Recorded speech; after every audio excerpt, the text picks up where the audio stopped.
Eluru parliament పరిధిలో ఎప్పటి నుంచో పెండింగ్ లో ఉన్న బీఎస్ఎన్ఎల్ మొబైల్ టవర్ల ఏర్పాటు అంశంపై అధికారులకు వెంటనే ఆదేశాలు జారీ చేయాల్సిందిగా కేంద్ర కమ్యూనికేషన్ల సహాయ మంత్రి పెమ్మసాని చంద్రశేఖర్ ను ఏలూరు ఎంపీ పుట్టా మహేష్ కుమార్ కోరారు.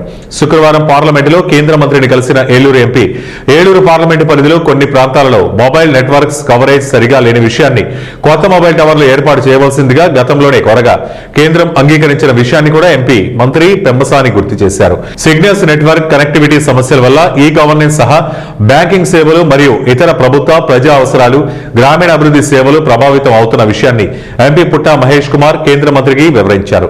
అనేక గ్రామీణ సెమీ అర్బన్ మండలాల్లో కొత్త బీఎస్ఎన్ఎల్ టవర్లు ఏర్పాటు చేయడానికి ప్రతిపాదనలు కేంద్ర స్థాయిలో ఆమోదం కోసం చాలా కాలం పెండింగ్ లో విషయాన్ని ఎంపీ పుట్టా మహేష్ కుమార్ కేంద్ర మంత్రి దృష్టికి తీసుకొచ్చారు. కమ్యూనికేషన్లు, గ్రామీణాభివృద్ధి వ్యవహారాలను పర్యవేక్షించడంలో మంత్రి పెమ్మసాని చూపిస్తున్న చొరవను ఈ సందర్భంగా ఎంపీ పుట్టా మహేష్ కుమార్ అభినందించారు. ఎంపీ కృషితో త్వరలోనే ఏలూరు పార్లమెంటు పరిధిలో ముఖ్యంగా గ్రామీణ ప్రాంతాల్లో సిగ్నల్ సమస్యల పరిష్కారం అవుతాయని భావిస్తున్నారు. ఇవాళ ఎక్కడ కానీ సిగ్నల్ ఇష్యూస్ ఎక్కడ ఉన్నా కూడా ఇమీడియట్ గా సాల్వ్ చేస్తున్నాం. ఇవాళ ఆల్మోస్ట్ 50 కంటే పైన మనము టవర్స్ పెట్టుకొని అన్ని కూడా టవర్స్ క్లియర్ చేసుకోవడానికి అప్రూవల్స్ కోసం ఢిల్లీకి అప్రూవల్కి వెళ్ళి మేము కొన్ని అప్రూవల్స్ ఫాలోఅప్ చేసుకొని అప్రూవల్స్ వచ్చిన తక్షణమే ఎక్కడ కానీ ఏలూరు పార్లమెంట్లో 2027 కెల్లా ఎక్కడ కానీ సిగ్నల్ ప్రాబ్లం ఉండకుండా ఒక ప్లానింగ్ అనుకున్నాం. అదే ప్లానింగ్ ప్రకారం అధికారులతో అందరూ కూడా మాట్లాడుకున్నాం.